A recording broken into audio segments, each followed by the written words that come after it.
Loving You, the podcast, is being brought to you by Sony Music in the Orchard, the home of Eleanor, You Gotta Change, and the Groove Dynasty featuring Charnel, Somebody Loves You Back. Both are available on all streaming platforms. Hey everyone, happy Sunday. I hope you're having a great day. I hope it's been a nice relaxing weekend or you got lots of things done. I'm hoping the weather's been as great where you are as it's been here because it's been beautiful. So sit down, kick off your shoes, grab a drink, and please join Chris and I for our conversation for today. But before we start, let me welcome Chris into the show. Hey Chris, how you doing? I am good. How you doing?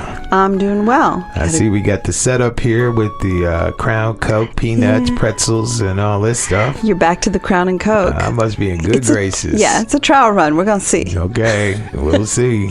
So what are we doing today? All right. So today we're going to be talking about trauma, triggers, and love. Traumas, triggers, and love. Yeah, well, trauma triggers. And so we all come from, some traumas are more extensive than others, but we've all had things in our lives, especially as we got to certain ages that have hurt us, that have traumatized us in a certain way. And so those are the things that can affect you in your daily life, in your personal life, but we're going to talk about is how it affects you in your relationship, in your romantic relationships. All right. I'm ready to go for that. Yeah. This should be pretty good.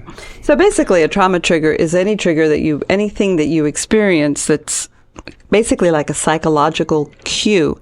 Something happens that involuntarily triggers memories or flashbacks of something happening, and we usually react somewhat emotionally because if we can't identify these triggers, we don't stop them. And so the emotion washes over you and it can carry you someplace. Mm-hmm. Wow.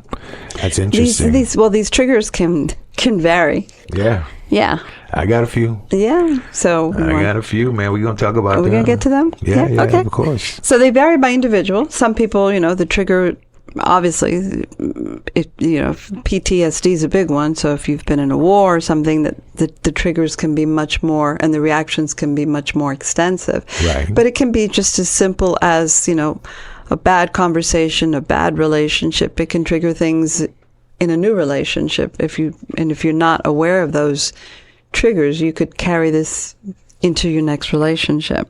It's like, let me just go in here and say, like for me, I love to help people. I love to see the best in people. I love to, bet on the underdog, people that you don't expect to be doing something, but you like, you got this really cool quality and I think you could be good at this. So I like doing that and identifying that. And what I find is that, in helping people, I always get burned. And so I'd be like, oh. How do you get burned? I get burned because they don't see it. And then we put in all this work to help them see it. And then they become really successful at something. Mm-hmm. And all of a sudden they become like this different person towards me that really helped them identify what their greatness is and to help them really succeed at it. Because I don't just identify, I reach out and try and use my resources to help. And then, all of a sudden they become like, it'd be like, Chris who? And I'm like, what? Like how? Wait a minute. So now it makes me not want to help. It's okay, like, yeah, because obviously that's a trigger for you. Yeah, it's like, no, I see something in you, but I'm going to have to let you figure that out on your own. Because people will tell you anything when they're getting what they want. Mm-hmm. But then when it's time to, to be a good person again or honest person, they can't deliver. Well, not everybody's like that, though. No, I know, but it's a couple of bad apples that spoil the whole crate. And so the point of recognizing that that's a trigger, and that's a good thing that you see that that's a trigger. The value of recognizing that is then you can work on, you can work through that trigger so that it doesn't affect you. My recommendation is you become a little bit, not necessarily you don't want to help anybody, but you become a little bit more reserved into who you help and how far you're willing to help them. Right. So that's a situational trigger. There's three major types, and so we'll dive into the situational ones, and that's like being in a similar place as to. So let's say something bad happened to you in a physical place. You go back to that physical location, and you're taken back to when this happened, when you experienced this traumatic event. That's the place that me and my wife got a divorce. Right. That's where she asked me for a divorce. And I'm like, whoa, I don't ever want to go there again. Yeah, and you probably won't. Certainly wouldn't want to take another girl there.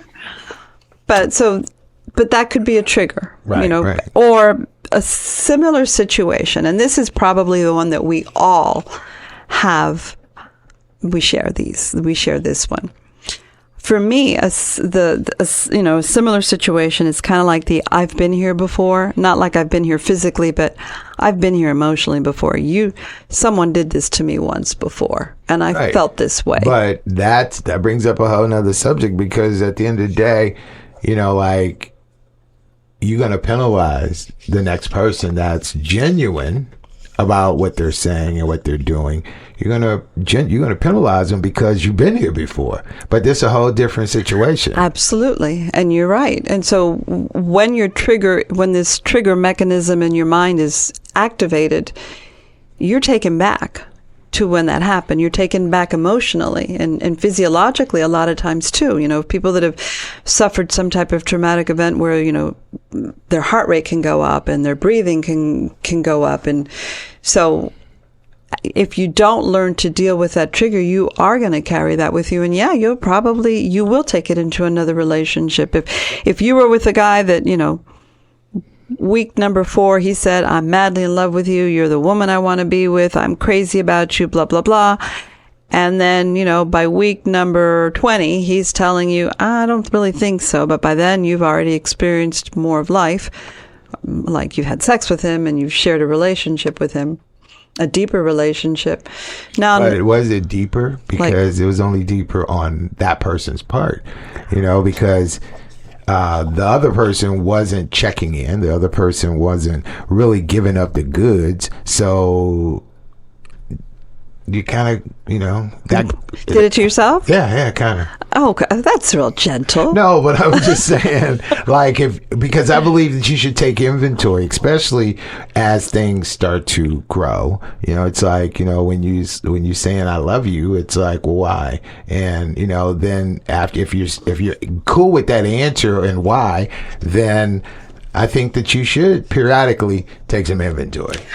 I agree completely, but a lot of people don't do that. And so as a relationship develops and you become a more mature partner in a relationship, you start looking at the things that you need to do to maintain it. But a lot of times you don't, and you don't necessarily do that, or you're checking in with a liar. And so, they can lie in the check-in too. Yeah, baby, you're still great. You're the hottest thing. You're what I want. You're my life. You're wonderful. One forever. And so that's crazy. And the point is that, then you are put in this situation with somebody else, and your mind takes you back there. Like, oh, I've heard this one before. I've been here before. And so you're not realizing that it's the emotional trigger because you haven't done the work to discover your triggers. Right. And but, so, work. A lot of people try and self-medicate. Do you believe that people have to go see someone else to help sort through this mess? I think it depends on the severity or how is this trauma affecting you? It could be something very minimal. It could have been simply that you dated a guy for a year or 2 years, and then he broke up with you, and you can't move forward from that. Or it could be we're in an abusive relationship. So, there's all these different levels of trauma. And so I think it depends on the individual and their coping mechanisms with things. I do believe that with certain life-altering traumatic events, I really think that there should be outside help. Because the thing with outside help is they can give you the skills and they can talk to you and explain to and help you understand why this is triggering you and help you understand what you can do to change it. Right. I have a couple of little things that you could do, but I would never recommend doing this if it's not helping you. Then you definitely go seek professional help. And those things, are you willing to reveal them? Of course, I'm going. Well, we just started, but yeah, that's coming. Oh, okay, all right. I'm just in here thinking about things that that have given me trauma in my life, and this is gonna be crazy because you gonna trip out on this, but love, people saying I love you, that was always a sacred place for me. It should be. I got robbed of that, and when I say got robbed, because I really wanted to believe that she loved me, and she was basically only saying she loved me because she was, she had a hidden agenda. And so now it's like, that's a trigger for me. Like, it's like, love? Like, what do you love? Well, the trigger is that you don't believe in love, or when someone says love, you stop trusting them? Nah, I think I got a trust issue with someone saying I love you, up front, and it's like, okay, let me see your footsteps, let me see how you getting down here, because I'm not the one that's just falling for it right off the bat. Yeah.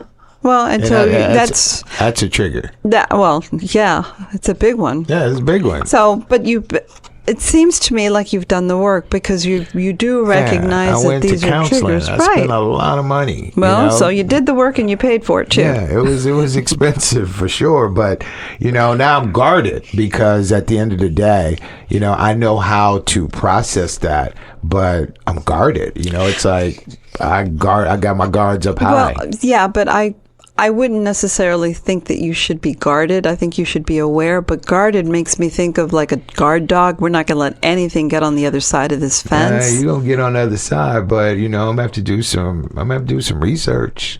I gotta get more intel about you and what you're doing, and see your footsteps and kind of see how you move. Yeah, so they have to prove that they love you, basically. I mean, but not proving anything other than how you feel. Actually proves a hard word. Maybe show that they love you. Demonstrate it. You got to put it up on the table. Yeah, man. and it should be that way. But people go to extremes, and you be fooled, man. So you got to be careful, man. You got to be real careful in this thing, love, man. Yeah, you do. We have to be, I would say we have to be aware. We have to be aware of the people around us and aware of our reactions to it, and aware if we have triggers. I mean, if that's a trigger, you need to figure out, and there's exercises that you can do to figure out what your triggers are, because there's not just situational, you know that one of the biggest triggers, and at least psychologically or physiologically, it's the sense of smell. Yeah, man. Smell take you back. It really will. Smell and taste. Smell will take you back. Music, too. Yeah, and music as well. So that's another one of the sensory triggers. You hear a song, and I mean, that happens to me all the time. Of course, it's not trauma. I hear a song, and it takes me back to when I was in high school. Yeah, it's definitely music, smell.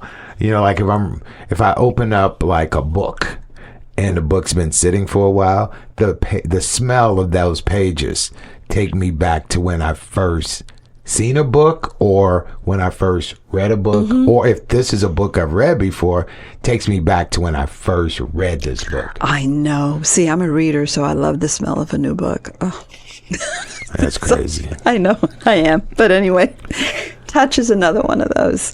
Physical contact, so if you've experienced any type of trauma physically, let's say, God forbid, you're in an abusive relationship and you're with your new partner and you're in the middle of confrontation, and they just so simply go out and maybe touch your arm or grab your arm, that can trigger you, that response of that fear response, because it's taking you back to another place that you were in. Right. So there's quite a few, different triggers, and I've just talked a few of them, but those are the external ones. Internal ones are memories. If you start processing, like if you start thinking over and over, and you're always thinking of this traumatic moment in your life, or what someone did to you, or how they hurt you, and you're just playing that on repeat, you're going to get stuck in that pattern, and that you're going to trigger yourself. Yeah, I know. I learned that one in counseling. Yeah. So you need to learn to step outside of it, because all of these triggers end up being barriers to intimacy, and they can keep us from forming loving relationships. Right. But, then you have people that, when you talk about intimacy, there's a lot of people that can't get there because they never experienced that. And they're grown. They're like, 60 plus. And it's like, I never experienced that with my mom, my dad, my past wife. I've never experienced that. So now you meet this girl that's like pushing it. I need more. I need more. And it's like, my tank is empty. Well, but then that's when you do the work, because intimacy is only going to help both partners. So if you've never experienced it, there's nothing like being in an intimate relationship. Yeah, but most people, you got to really, really be willing to... Yeah, you have to want it. To want it. You got to be feeling that person. You got to trust that person. You got to, it's got to go way past just the physical part of it. It's got to really work itself out. You got to be sure. You got to know, because if not, then I hear what you're saying, but I'm not really responding to it. I'll say to you, just to keep the peace, I'm trying. I'm going to step out, try this a little bit. Well, if you're using it with that voice, it ain't going to work. But it's never going to work out. I'm never really going to try. Yeah, well, so then that's your loss. And eventually the woman or the person that wants an intimate relationship, if the partner's not willing to even try, it's not going to work. Right. So triggers are one of these things that actually destroy intimacy or keep you from getting there. So most important thing you need to do, and you've already done some of that, is learn your triggers, learn to identify them. And when you're in a moment where you're being triggered, and I can think of the things that have happened to me, my triggers, when I'm in a moment where I think I'm going back into it, it's like you do that mindfulness where you pull yourself out and you just focus on the here and now. So for instance, if I'm let's say I've had a bad car accident, and I did actually, and the car spun around a couple of times in the street, and so I'm terrified of somebody making a left turn on oncoming traffic when I'm in the passenger seat, because that's how it happened. And so my door got hit. And I was a kid. I was 16 or 17 years old at the time, but I still remember seeing that car coming towards me and hearing them trying to brake and knowing that it was going to hit me. Wow. So when this happens, and I'm in the car when someone else is driving, and if I'm ever in that type of situation, I will focus on something else rather than allow that fear to get a hold of me. I focus on the here and now. I'll look at something just to pull myself out of my child brain of when I was a kid and this was happening, and that fear. Wow. That's interesting. And so at that point, while you're focusing on the here and now, you kind of like reminding yourself that this is just a trauma response. My heart rate is going up. I'm getting anxious because I'm responding to the fear of turning a left, and there may not be another car coming. It's just the fear of having that control over me. Right. So it's just, and these are internal things that I do, and I've gotten so used to doing them, I don't even think of them anymore. That's interesting because, and again, this is going to be kind of crazy. So let me just put it out there, put a disclaimer in front of it. But after my marriage, I had a couple of relationships, and I was like, I grew up in a day and time where if a girl had sex with you, that's your chick. Like if y'all got to that place and y'all were getting busy, that's your chick. And then, being married for such a long time, then stepping back into the dating pool and realizing that, it's everybody's chick. Right. It's like, yeah, man, you do this as a sport. And so it's like, I know that that's a trauma for me, because at the end of the day, if a girl just wants to do that, I'm like, nah, man, it's cool. We can do that. But I know that we're not forming a relationship. Right. And I had to learn that in counseling, because I was still working under the old regime of like, oh, she must love me. This is what we're doing. Yeah. And We're starting a relationship here. Yeah, absolutely. So I took the value out of that quick. It's like, and that's kind of sad that you had to do that too. But it's like, I just feel like that's a trauma for me now, because it's like, wow, we doing this, but is this really working? Is it really going somewhere is my question. Yeah. And, no one should have to go through that. No, but there's plenty of women out there also that feel the same way, that it's a relationship. It's not just a physical, it's not just having sex. There's a lot that do feel like it's just sex. Yeah, and so, you know what? Well, so that's a whole other topic. But yeah, women, we crossed over that, burned our bras, and we decided that we wanted to be like guys, I guess. I don't know. I mean, that's not my MO, but I certainly don't, people are entitled. Right. But anyway, so if you learn your triggers, you can identify them. And once you can identify them, all of a sudden you can put them in perspective and you can communicate with your partner about them. Right. And it's like, okay, so when you argue with me and you raise your voice, that's a trigger for me. Or when you argue with me and you grab your car keys, that's a trigger for me. Because in a previous relationship, I could have been isolated. The person could have left me for days or not talked to me for days or walked out on me and not come back for days. So the trigger is the fear of being left because we're arguing. And so once you're able to identify, okay, this is my trigger, then I can tell you, this triggers me when we're... But sometimes you just need to breathe. Right, absolutely. It's like this is not going anywhere. But I think that there's a lot of people that have gone through that and where, they like to argue and the arguing basically feels like it's normal because it makes it feel normal because that's the only way that they can identify the love. It's like, I'm gonna argue with you and I'm gonna put up. This is what I'm used to. Right. This is what we do. And if you don't do it with me, then you don't care anymore. So that's a weird thing for me though. It's like, that's like the Stockholm syndrome. You get used to, you kind of associate with your captor. So yeah, that can happen. But that's not a healthy relationship. No. So the point of identifying your triggers is not so you stay stuck in them. The point of identifying is so that you can see the patterns that follow with them so that you can actually do something about them. And I can tell my partner, okay, this is a trigger for me. This is a trauma trigger for me. And this is, when this happens, I go into my trauma response. And your trauma responses are fight, flight, fawn, or freeze. And so my trauma response is, let me get up out of here. That's flight. Right. Yeah, so we all have different trauma responses, but if I'm aware of what mine is, I can have a conversation with my partner and say, okay, so when we get in a fight and we gonna fight. Of course. I mean, that's just life. But when we get in a fight or an argument or disagreement, however you want to call it, and you grab your keys, you're kicking into your trauma of, I just want to run away. I want to leave it.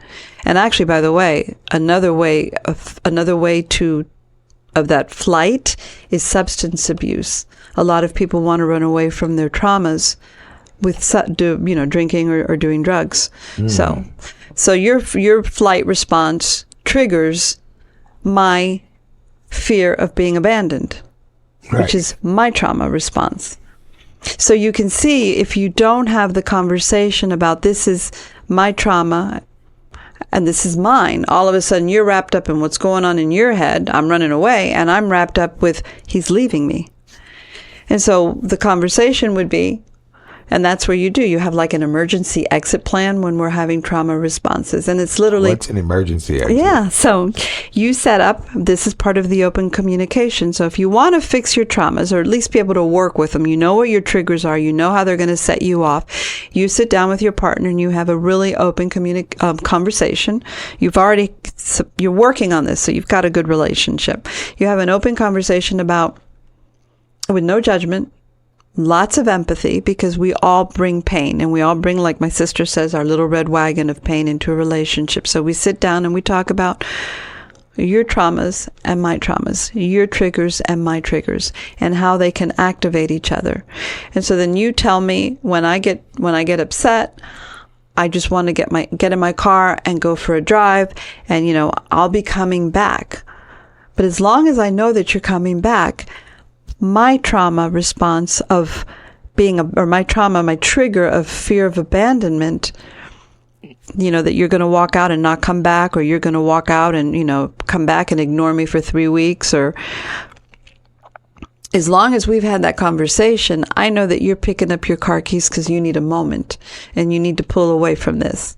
Right. And so I'm not going to take it that, okay, well, now he's leaving me and now we're breaking up and now, our relationship's over, and calling the attorney to figure out how we're going to divide the assets.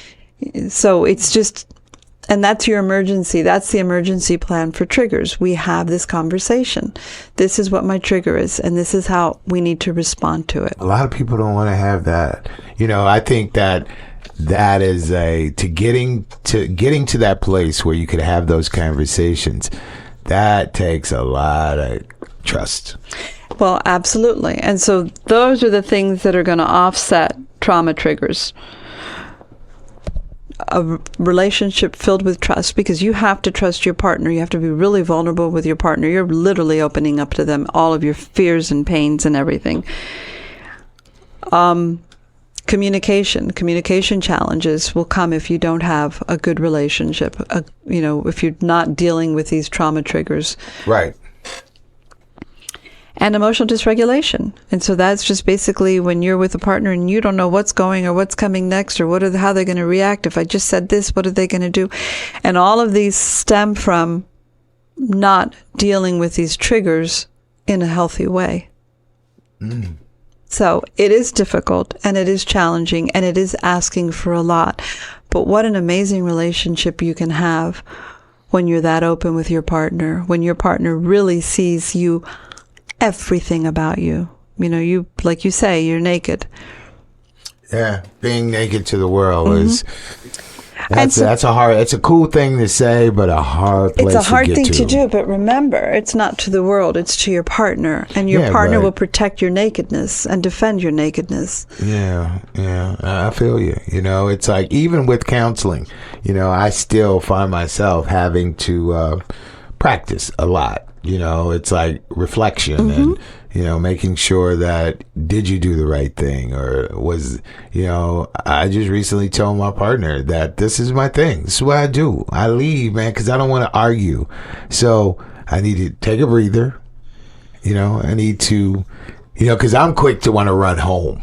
Like, I'm going home because I do the same thing. That's your my safety. Cocoon. Absolutely. I'm like, let me just get. No one can hurt you there. Right. But, is that the right thing to do? Maybe I should just take a ride around a couple of blocks, think about it, and then be like, I'll tell you I was coming back. I went to the Walmart, walked around for a little bit. Yeah, and so that's a healthy trigger response. Going and isolating in your house, and that kind of feeds into the trigger. Like, okay, I've got to go. I've got to get protected. I've got to cocoon myself.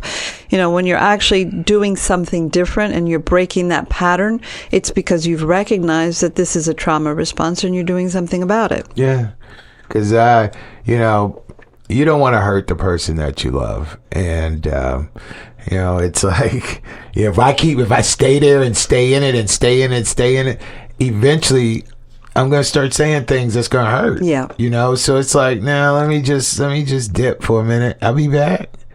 But most people with that fear of abandonment be like, you're leaving? Yeah, it's exactly. Like, yes. So that's where two triggers can work against each other. Yeah. But you recognize that you do something about it and you move on. Yeah. And so, with all these, and like I said, none of this would offset getting professional help if you can't move beyond this. But by doing these things, and a really good thing that was told to me by my therapist was, when you start writing down your triggers. When you start feeling that, get a journal and just write it down. What happened? Why did you feel that way? How did you feel? And eventually, when you start writing this down, you can start putting it together and you start connecting the dots of your own mind of what's setting this off. And that's how you can start getting the patterns. And then practice some breathing exercises, some meditation. Because what happens is when you're confronted with a trigger response, you truly are. Your brain, even if you're outside, this is what's amazing with the human brain, because our adaptation, the fight, flight, fawn, those survival instincts, those are so ingrained in us that even when you are gone, when that situation is gone, you're outside of that relationship, whatever it was that caused the trauma. Right. Your brain, that pattern has been so ingrained in your brain that it takes time for you to pull out of it. So you have to make an effort to recognize. And that's the thing about the breathing exercises, or the focusing on the here and now and reminding yourself, I'm not there anymore. I'm here. I'm safe. Okay, well, that's interesting, man. And so the love piece, how did that fold into this? Well, because if you have these triggers and you don't deal with them, it will destroy love. Okay. If you have these triggers and you deal with them as a couple, and you recognize them and you work together, it will only improve your intimacy and therefore heighten your love. Yeah, I could see that, because me running and staying away for a week, it's probably not going to... No, it's not a good idea. Probably not going to grow it. No, that won't. That would actually... Because then you actually, by doing that, you are continuing to feed the trauma in your partner. Okay. That's interesting, man. You read all this stuff, man. The human brain is fascinating. The human mind is fascinating, how we do things and don't do things. And so, yeah, I thought this was an interesting topic. I'd like to know what you all think about it. So just, DM me at Debbie Lopez at Instagram, or you can always email me at lopez.debra2025@gmail.com. And if not, you can always reach out to me at the chat room on soulcaferadio.com, where Chris and I meet every week to just go over quick little snippets of what we're going to be talking about in relationships. Right, and people can also talk to you on YouTube now. Oh, yeah. You're on YouTube I'm now. on YouTube. You're doing your thing, man. You're growing. I love it. Well, it was wonderful speaking with you all. I hope you have a beautiful rest of your Sunday, and talk to you next week. Until then, live in love. Loving You, the podcast, is being brought to you by Sony Music in the Orchard, the home of Eleanor, You Gotta Change, and the Groove Dynasty, featuring Charnel, Somebody Loves You Back. Both are available on all streaming platforms.